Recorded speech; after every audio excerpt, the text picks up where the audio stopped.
So when you're exiting a Class A vehicle, you should always be facing the vehicle and always have 3 points of contact to get out safely. So next we're going to be moving on to the front of vehicle engine area inspection. First we're going to start with our lenses. We're going to start with the headlamps. I'm going to make sure that there are no chips, cracks, breaks, leaks, no condensation, making sure that it is properly secured and that it is the correct color. Next we'll be moving on to the turning lights. I'm going to make sure that they are properly secured, that they are the correct color, no chips, cracks, breaks, leaks, and that it is properly secured. And then we're also going to be checking the 5 clearance lights on the top of the vehicle, making sure that there are no chips, cracks, breaks, any leaks, and that they are all the correct color.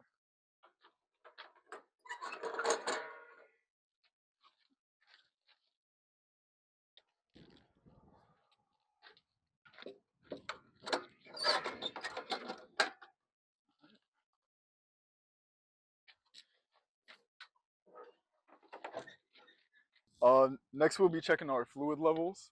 We're going to make sure that our engine oil is, I would pull out the dipstick, clean it out, put it back in, and making sure that the oil level is between the add and fill line.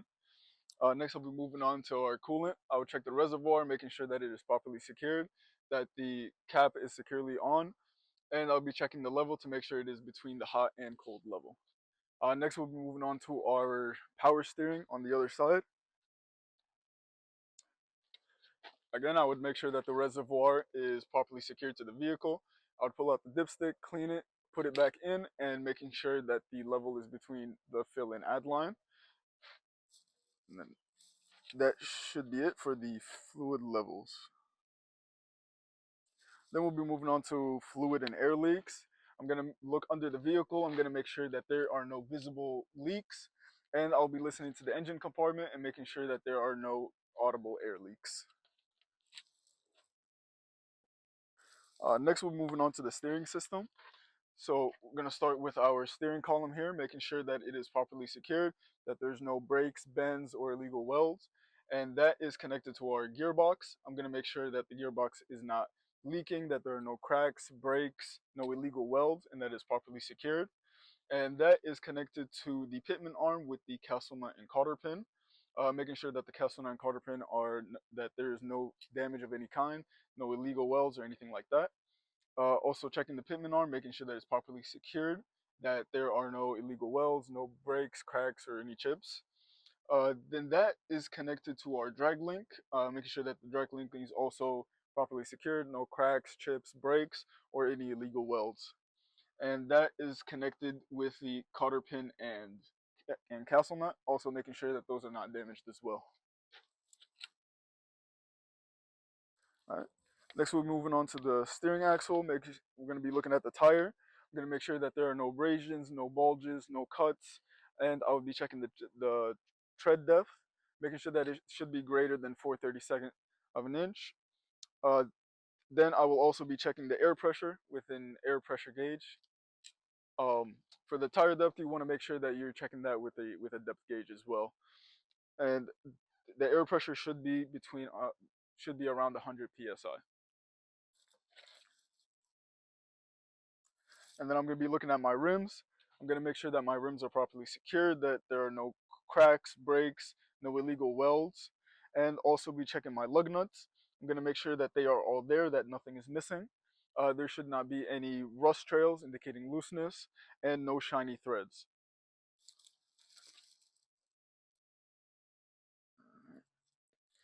And then I'll be moving on to the springs and mounts. For the mounts, I have a front and rear mount, and those are you want to make sure that they're properly secured, that there's no cracks, breaks, bends, or anything like that. And then we'll be checking our springs. You want to make sure that the springs are all there, that nothing is missing, that there are no cracks, breaks, and that they are not scissoring as well.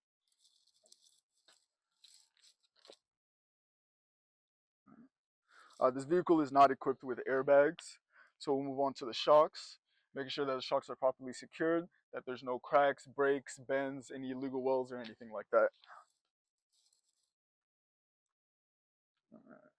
Then we're going to be checking our brake lines, making sure that they are not frayed, that they're properly secured. making sure they're not leaking and there's no damage of any kind. Next, we'll be checking our brake contaminants.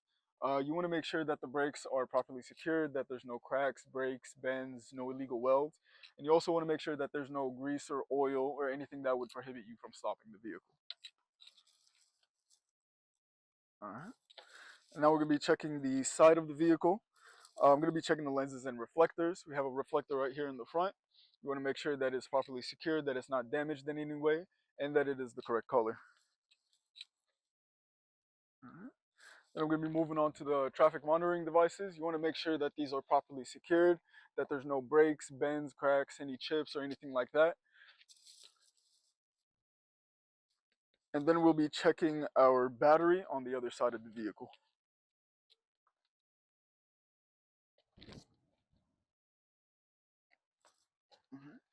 Well, first you want to make sure that the container is properly secured, that there's no cracks, breaks, chips, or any illegal welds or anything like that. And you want to make sure that it's properly secured to the vehicle. If I were to open this up, I would check the battery for any signs of corrosion, making sure that the battery is not swollen and that the connectors are free from any corrosion. You also want to check the cables running to the vehicle. You want to make sure they're not frayed, that they are properly secured, and that there's no damage of any kind. Then I'll be moving on to the fuel tank. You want to make sure that the fuel tank is properly secured to the vehicle, that there are no chips, cracks, breaks, no illegal welds. You also want to make sure that the cap is properly secured and making sure that there's no leaks at all. This vehicle is not equipped with a DEF tank, but if it were, you would be checking for all the signs, making sure that there's no cracks, breaks, chips, no illegal welds, that's properly secured, and making sure that it's not leaking. All right. And then on the other side of the vehicle, we'll be checking the frame.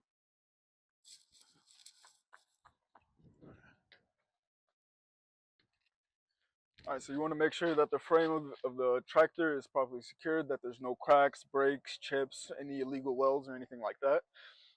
In addition to that, you also want to check the frame of the trailer.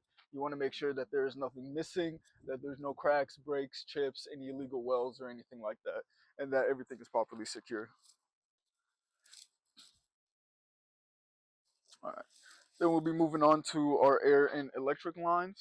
You want to make sure that your air lines are properly secured, that they make sure that they're off the platform, and you also want to make sure there's no fraying, no rotting, and that everything is secured to the vehicle.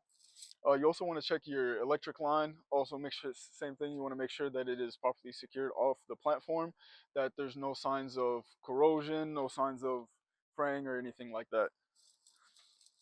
And then we'll also be checking the connectors.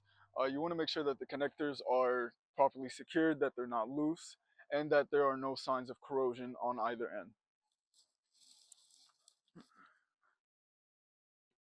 And then we'll be moving on to the fifth wheel.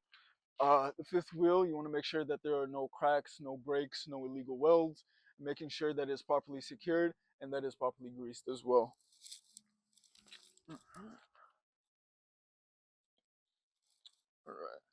And then you also want to make sure that the kingpin back here is not broken, bent, or damaged in any way, and that is properly secured to the vehicle with the locking jaws. And then you also want to check the apron, which is under the trailer. You want to make sure that it is properly secured, that there's no breaks, no cracks, no chips, and that there are no illegal welds. And then you also want to check the gap between the apron and the fifth wheel. You want to make sure that there's no gap at all and that you cannot see any light coming through.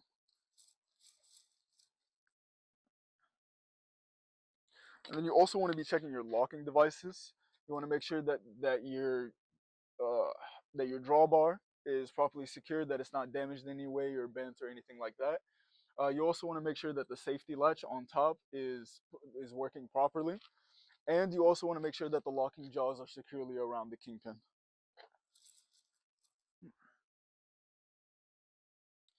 And now we'll be moving on to the landing gear. You want to make sure that your landing gear is properly secured, that there's no cracks, breaks, chips, no illegal welds or anything like that. You want to make sure that they are raised all the way and that you have enough clearance from the floor to the pad as well as clearance from the landing gear to the back of the tractor. And we're also going to be checking the reflective tape. You want to make sure that the reflective tape is properly secured to the vehicle, that there's no damage of any kind, and that they're all properly secured.